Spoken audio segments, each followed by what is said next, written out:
ಇದು ಸಾಮಾನ್ಯರು ನೋಡ್ಲಿ ಅಂತ ಅನ್ನುವಂಥದ್ದಕ್ಕೆ ನಾನು ಈ ಕಾನ್ಸೆಪ್ಟ್ನ ತಗೊಂಡ್ಬರ್ತಾ ಇದ್ದೆ. ರಹಸ್ಯ ಇರುವಂಥದ್ದೇ ಇಲ್ಲೇ.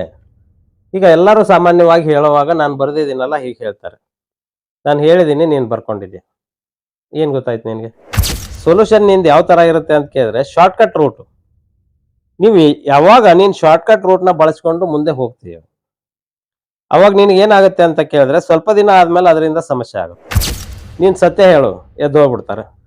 ಕುರಿ ಹೇಗೆ ಕಟ್ಕನ್ ನಂಬುತ್ತೋ ಕುರುಬನ್ ನಂಬಲ್ಲ. ಅದು ಕಟ್ಕನೇ ನಂಬೋದು. ಅವ್ರಿಗೆ ನೀನು ಶಾರ್ಟ್ಕಟ್ ಅಲ್ಲಿ ಕೊಟ್ಟೆ ಅಂತಂದ್ರೆ ಅಷ್ಟೇ ನಿನಗೆ ಅವ್ರು ಒಪ್ಕೊಳ್ಳೋದು. ಸಮೋಹಿನಿ ಅಂದ್ರೆ ಏನು ಅಂತ ಕೇಳಿದ್ರೆ ಫಸ್ಟ್ ನೀನು ಅವನ ರೂಟಲ್ಲಿ ಹೋಗ್ಬೇಕು.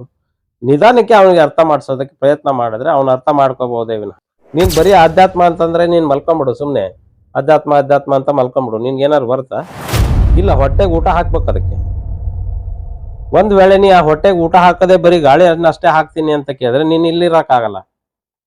ನೀನ್ ಅಲ್ಲಿ ಹಿಮಾಲಯದಲ್ಲೆಲ್ಲೋ ಇರ್ಬೇಕು. ನಿನ್ ಮೇಲೆ ಅದು ಐಸ್ ಏನಾದ್ರು ಬಂದು ಬ್ಲಾಕ್ ಆಗಿ ನೀನ್ ಹಂಗೆ ಇದ್ರೆ ನಿನಗೆ ಏನ್ ಗೊತ್ತಿರ್ಬೇಕು ಅಲ್ಲೂ ಕೂಡ ಆತ್ಮನನ್ನ ಅಂದ್ರೆ ಸಮಾಧಿ ಸ್ಥಿತಿ ಅದನ್ನ ನೀನ್ ತಲುಪಬೇಕು.